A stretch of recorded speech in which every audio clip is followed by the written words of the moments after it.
guys, Matt Easton here. So I'm still travelling and doing short videos, and I asked you for your. I requested that you give me suggestions for short videos I could do while I'm travelling that don't require me having my armoury to hand. And Lord Pindar yesterday said, "Do you have experience with any dorky hobbies like tabletop RPGs or wargaming? Also, what's your reenactment experience like? Have you participated in any reenactment battles like Lloyd?" Well, let's go through those.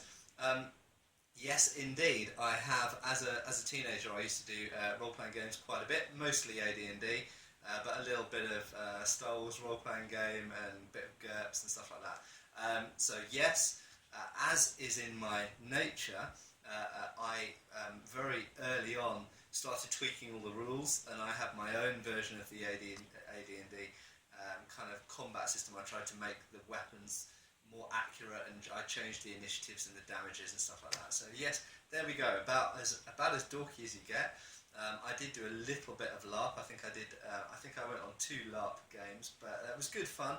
But it wasn't very convenient for me to do, and I had enough time doing. I was mostly at that age kind of engrossed in archery and fencing and other things. And wargaming, yes indeed, I did used to do Warhammer, and I've done a tiny bit of historical wargaming, which is something that I might get more into in the future maybe, the historical side of it.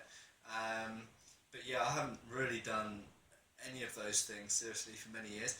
My reenactment experience amounted to, I trained with one medieval reenactment group for about a year, and I mostly went to their training sessions.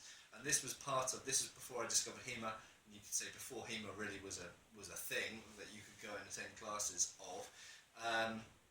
When I was doing fencing and kung fu, and I did a little bit of reenactment as well, and I was trying to essentially triangulate and come at historical combat from different directions to try and get a kind of realistic idea of how swords might have been used. And this was, of course, before I discovered HEMA. Once I discovered HEMA, then I was like, well, okay, this is it, and I don't need to mess around with these different things anymore.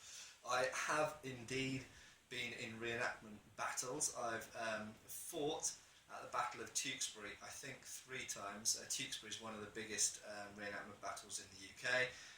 It's fairly tame though. It's nothing like Battle of the Nations or any of the kind of Eastern European reenactment battles where they hospitalise each other on a regular basis.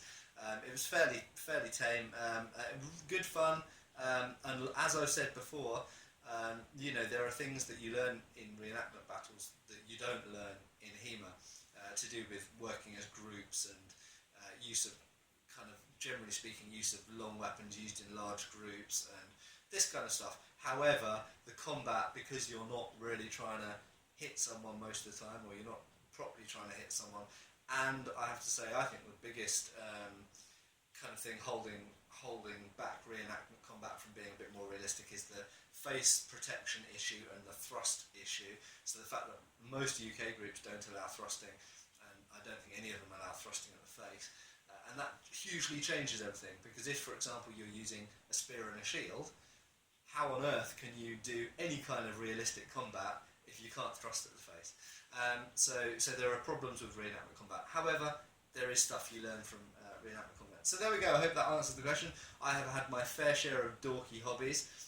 However, to being completely honest, since I got into HEMA, that's been fairly all-consuming for me. So much so that I haven't really had time to do archery and the other things that I would like to do if I didn't have to have a job. So there we go, hope that answers the question. Thank you, Lord Pindar.